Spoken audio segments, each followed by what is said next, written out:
Ladies and gentlemen, we live in a time where trust in relationships is more precious and more fragile than ever before. With digital access and private messages a swipe away, emotional and physical boundaries are easier to cross and harder to detect. Today, I want to explore a truth many have experienced, but few are willing to admit out loud. The first phrase that often signals betrayal, "You're just being insecure." "You're just insecure" is a phrase that can seem harmless or even caring at first glance, but in the wrong context, it becomes a weapon of emotional deflection and manipulation. When someone, especially in a romantic relationship, responds to concerns or questions with this statement, it can reveal more than it hides. Instead of addressing the issue at hand, this phrase shifts the focus away from the person being confronted and redirects it toward the person asking questions. It's a subtle but powerful way of avoiding accountability by placing the blame on the other person's feelings rather than on one's own actions. When a woman uses this phrase in the context of cheating or being suspected of cheating, it often marks the beginning of gaslighting. Gaslighting is a psychological tactic in which one person tries to make the other doubt their own perception of reality. By saying "you're just insecure," the person effectively invalidates any suspicions or instincts their partner might be experiencing. The concern is no longer about questionable behavior, strange changes in routine, or a growing emotional distance. It becomes about the alleged emotional instability or self-doubt of the person raising the issue. This not only allows the cheating partner to avoid explaining themselves, but it also places the other person on the defensive, making them feel guilty for even asking in the first place. What makes this tactic so damaging is how believable it can sound. Insecurity is something most people struggle with at some point in their lives, especially in romantic relationships, where vulnerability is high. So when someone you care about tells you that your concerns are a result of your insecurity, it's easy to accept that explanation, especially if you're not entirely sure what you're feeling, or if you lack concrete evidence. You might start questioning yourself, wondering if you're overreacting or imagining things. In doing so, you slowly suppress your instincts and silence your own voice in favor of keeping the peace. That's exactly what the phrase is designed to do: quiet suspicion without providing clarity. In many cases, this form of deflection allows the betrayal to continue unchecked. The cheating partner creates a dynamic where they don't have to answer for anything, because any question is labeled as mistrust or paranoia. And since nobody wants to be seen as controlling, overly jealous, or emotionally unstable, the faithful partner may pull back, try harder to be understanding, and give even more leeway. The more this continues, the more the cheater is empowered to hide, lie, or shift blame, knowing that their partner has already accepted the idea that any doubt is rooted in personal insecurity, not in legitimate cause for concern. Moreover, the phrase "you're just insecure" can erode a person's self-esteem over time. Repeated enough, it becomes internalized. A partner who once felt confident in their ability to read situations and understand their relationship may begin to question their own sanity or judgment. They may isolate themselves, stop confiding in friends, or refuse to seek outside perspectives out of fear that they'll be labeled jealous or dramatic. The cheating partner, meanwhile, continues to live without scrutiny, protected by the emotional confusion they've created.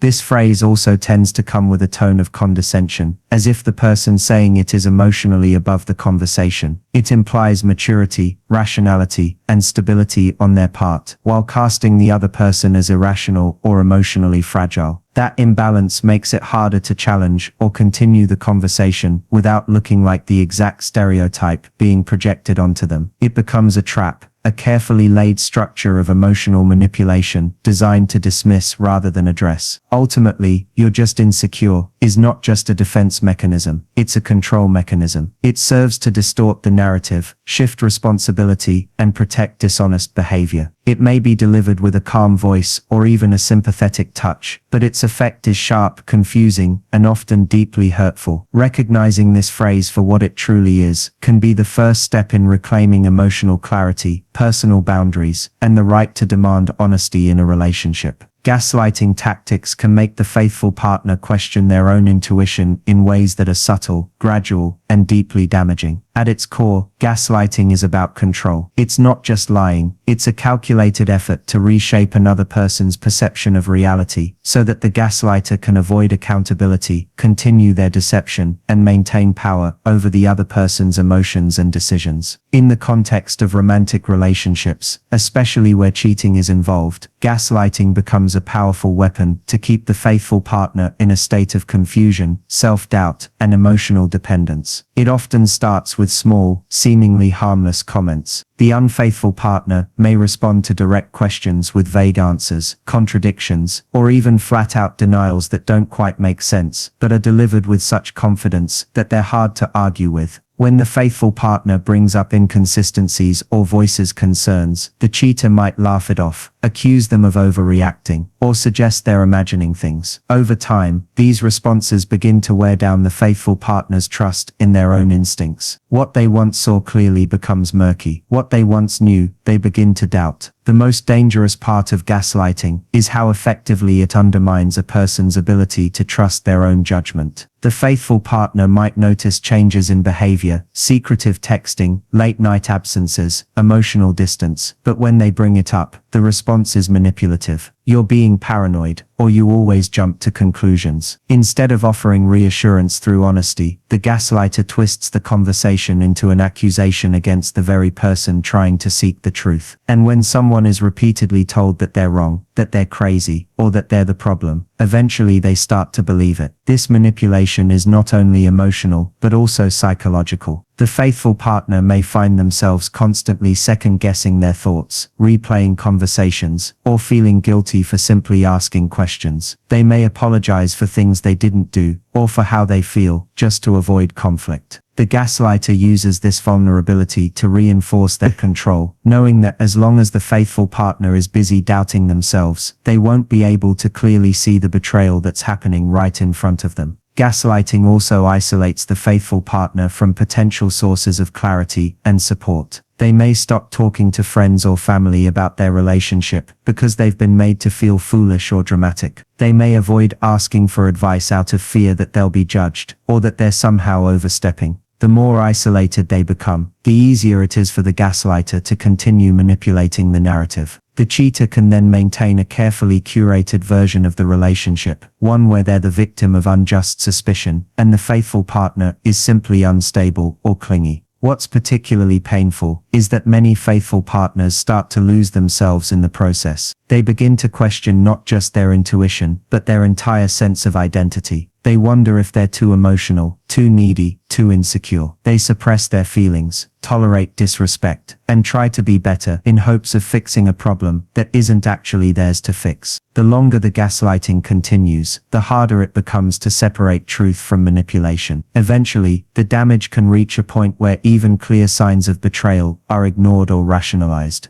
The faithful partner may become so conditioned to doubt themselves that they no longer believe what they see or feel. This erosion of self-trust is one of the most devastating effects of gaslighting. It keeps people stuck in unhealthy dynamics, blaming themselves for someone else's dishonesty, and silencing their inner voice, the very voice that tried to speak up from the beginning. This behavior isn't gender-specific, but the phrase "you're just insecure" is a common red flag in women who cheat. While both men and women can and do engage in gaslighting and emotional manipulation, societal expectations and communication styles can shape how these behaviors are expressed. When it comes to female infidelity, the use of emotional deflection often takes a more subtle, psychological route. Rather than direct confrontation or overt lies, the cheating partner may rely on emotional strategies that confuse and disarm their significant other, strategies like invalidating concerns by labeling them as insecurity. When a woman who is being unfaithful uses the phrase "you're just insecure," it often comes at a critical moment. Perhaps her partner has noticed a change, late replies to texts, a new friend who keeps coming up in conversation, or sudden disinterest in intimacy. Rather than calmly addressing these observations or offering an honest explanation, she flips the situation and makes the partner feel guilty for noticing. This phrase shifts the narrative from "there might be something wrong here" to "you are the one with the problem."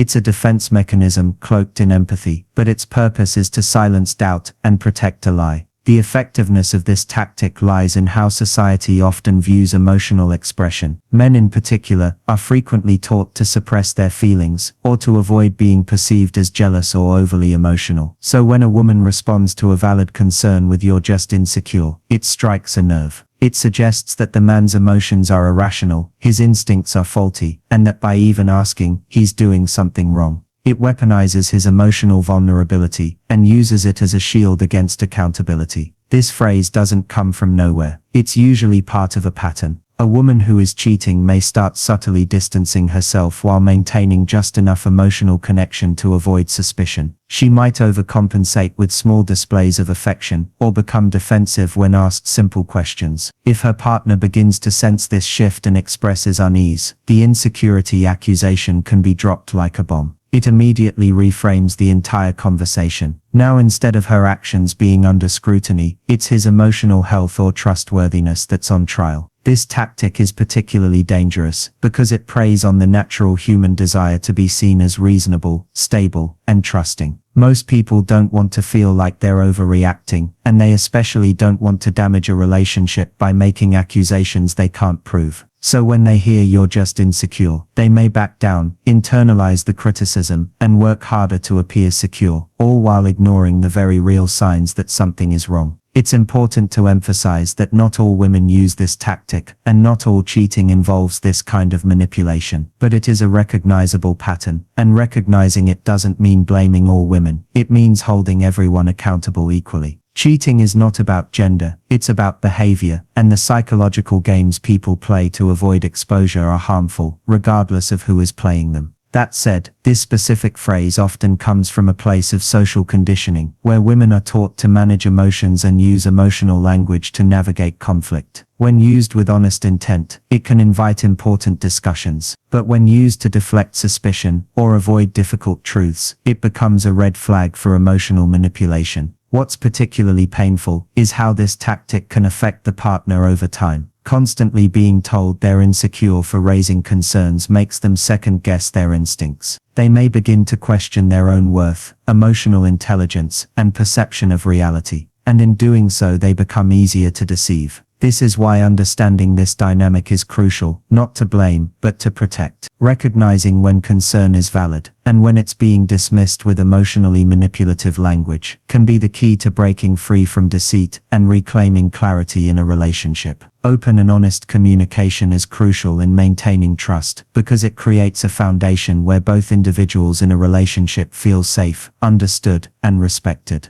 Without it, even the strongest emotional bonds can erode under the weight of assumptions, misunderstandings, and secrecy. Communication is more than just talking. It is about expressing thoughts, sharing feelings, and being transparent about one's intentions, expectations, and mistakes. In romantic relationships especially, where vulnerability is at its peak, the presence or absence of honest dialogue often determines whether trust grows or collapses. When people communicate openly, they give each other the tools needed to navigate challenges together. Instead of hiding problems or burying feelings, they bring issues to the surface so they can be worked through in a healthy way. This not only prevents resentment from building up, but also demonstrates a mutual respect for each other's emotional well-being. For instance, if one partner feels distant or unsure about something in the relationship, addressing it directly, rather than acting out through passive behavior or deceit, gives the other person a chance to understand and respond. It allows both people to be part of the solution, rather than one person secretly drifting away, or making unilateral decisions that impact both. Honest communication also helps prevent assumptions from becoming damaging beliefs. When people don't talk about what's going on in their heads or hearts, their partners are left to fill in the gaps. This often leads to confusion, suspicion, and in many cases, misplaced blame. Over time, these false assumptions can fester into full-blown distrust, even when nothing malicious is happening. By simply being transparent about thoughts, boundaries, fears, and desires, partners can stay on the same page and reduce the chances of misinterpretation. Trust isn't just about believing the other person won't hurt you. It's about believing that they'll be truthful with you, even when it's difficult. It's important to note that honesty doesn't mean being brutally blunt or insensitive. It means being real, while still being kind. Telling the truth, even when it's uncomfortable, shows courage and integrity. It signals that the relationship matters enough to risk discomfort in order to preserve authenticity. Many people avoid hard conversations because they're afraid of conflict or rejection, but avoiding the truth usually causes more harm in the long run. Suppressed issues don't disappear. They surface later as resentment, distance, or betrayal. By contrast, open communication creates an atmosphere where even tough conversations can lead to greater closeness and understanding. Moreover, consistent honesty builds a track record. When someone is known to speak openly and own their actions, they become someone others can rely on. Even when mistakes happen, as they inevitably do, trust is less likely to be shattered if there's a history of transparency. It's not perfection that builds trust, it's consistency and accountability. When someone communicates honestly about what they did and why, and shows a willingness to repair the damage, it reinforces trust rather than breaks it. Conversely, hiding mistakes or lying to avoid conflict may offer short-term relief, but ultimately leads to long-term damage. Communication is also how emotional needs are expressed and met. No one can read another person's mind, no matter how close the relationship may be. By openly sharing what we need, whether it's more quality time, space, affection, or reassurance, we give our partners a chance to support us in meaningful ways. This kind of openness creates a reciprocal dynamic, where both people feel heard, valued, and emotionally safe. That emotional safety is the bedrock of trust. Without it, relationships become fragile, riddled with doubt and fear of judgment. Ultimately, maintaining trust is not a one-time action, but a continuous process, and communication is the tool that keeps it alive. It bridges gaps, mends breaks, and reinforces the emotional contract that two people agree to uphold when they choose to be in a relationship. Without honest open dialogue, even love can falter. But with it, trust becomes resilient enough to weather almost anything. Recognizing patterns and early warning signs can prevent deeper betrayal, because most acts of emotional or physical infidelity do not happen suddenly. They are usually preceded by subtle changes in behavior, communication, and emotional availability. When someone begins to disconnect from their partner, they often do so in small, almost imperceptible ways. These signs, if ignored or dismissed, can lead to a deeper breach of trust. However, when recognized early, they provide an opportunity to address issues, rebuild communication, and possibly prevent serious damage to the relationship. One of the most common early signs is emotional withdrawal. A partner may begin to seem less present in conversations, less interested in daily routines, or less responsive to emotional needs. They may start spending more time on their phone, going out more often alone, or developing new friendships that seem to demand a lot of their attention.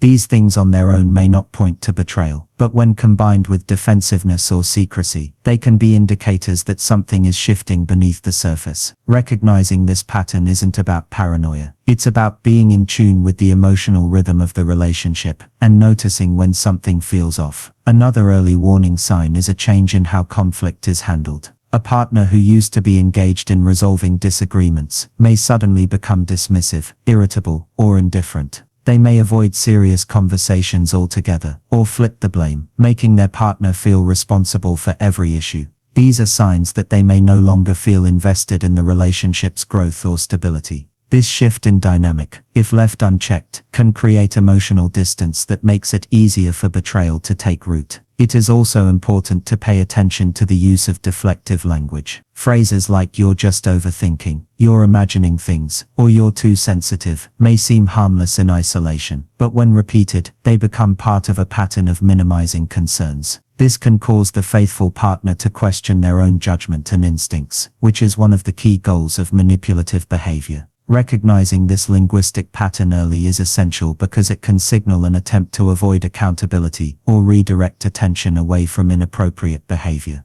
Changes in intimacy, both physical and emotional, can also serve as early indicators. A partner who suddenly becomes overly affectionate may be trying to cover guilt, while one who becomes distant might be emotionally involved elsewhere. These shifts are often overlooked because they can be explained away by stress, work, or other external pressures. While those factors are sometimes the cause, consistent changes without clear communication should prompt deeper reflection and honest dialogue. Recognizing these patterns does not mean jumping to conclusions or assuming the worst. It means staying emotionally present and being willing to engage in honest conversations. When a person notices that something feels wrong and chooses to speak up rather than suppress their feelings, they create a chance for course correction. In some cases, these conversations reveal misunderstandings that can be cleared up. In others, they expose dishonesty or disconnection that needs to be addressed. Either way, the act of noticing and naming a pattern gives both partners a chance to engage authentically and either repair the relationship or make decisions with clarity.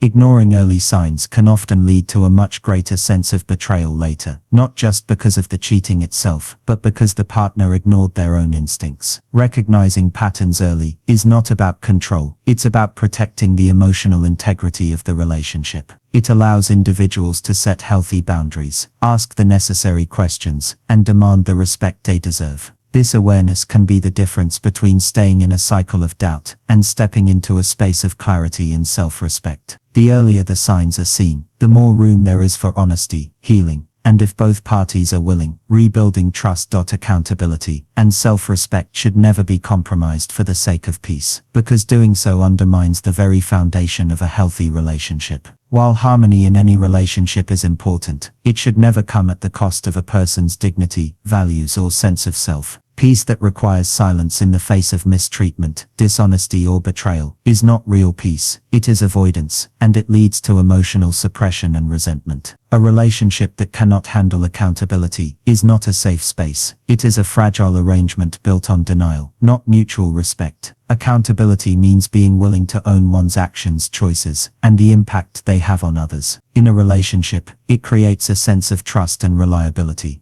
When one person refuses to be accountable, the burden of maintaining the relationship falls entirely on the other person. This imbalance creates emotional exhaustion. Over time, the partner who is constantly forgiving, understanding, or compromising may begin to feel invisible or unworthy. They may believe that to keep the relationship intact, they must tolerate disrespect or deception, but this idea is deeply harmful. True peace comes from mutual respect, not from one person consistently sacrificing their self-worth. Self-respect is the internal compass that tells us what we deserve and how we should be treated. It informs boundaries, strengthens emotional resilience, and reinforces our sense of identity. When people start compromising their self-respect to avoid conflict, they often lose sight of who they are. They might ignore red flags, stay silent when they should speak up, or justify actions that go against their values. Over time, this erodes confidence and creates a pattern of emotional dependency. Instead of feeling empowered in the relationship,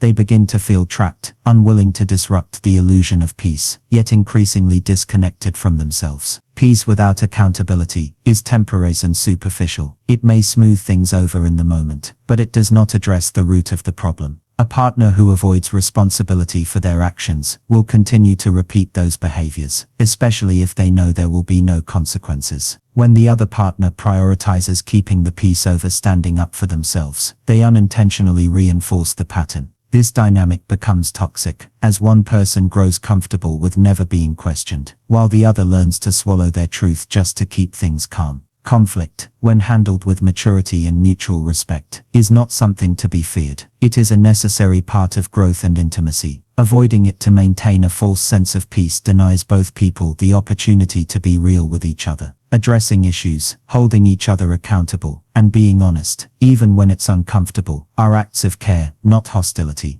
They show that the relationship matters enough to fight for the truth, and to demand a standard of respect that benefits both people. Compromising self-respect for peace also sets a dangerous precedent. It teaches others how to treat us. If a person repeatedly accepts poor treatment or makes excuses for someone else's behavior, it tells that person that they don't need to change. The cycle continues until one day, the emotional toll becomes too heavy to bear. By then, the damage to one's self-esteem may be deep and difficult to repair. That's why it's essential to protect self-respect, even when it's inconvenient, and to insist on accountability, not out of anger, but out of a deep commitment to fairness and mutual growth. Choosing accountability and preserving self-respect do not mean being combative or rigid. It means being honest, setting clear boundaries, and refusing to let fear of conflict silence truth. It means recognizing that any peace built on silence, suppression, or fear is not peace at all. It's merely the absence of noise in a relationship that's slowly unraveling beneath the surface. True peace is found where both people are allowed to be fully themselves, where honesty is welcomed, and where accountability is not a threat, but a sign of love and maturity.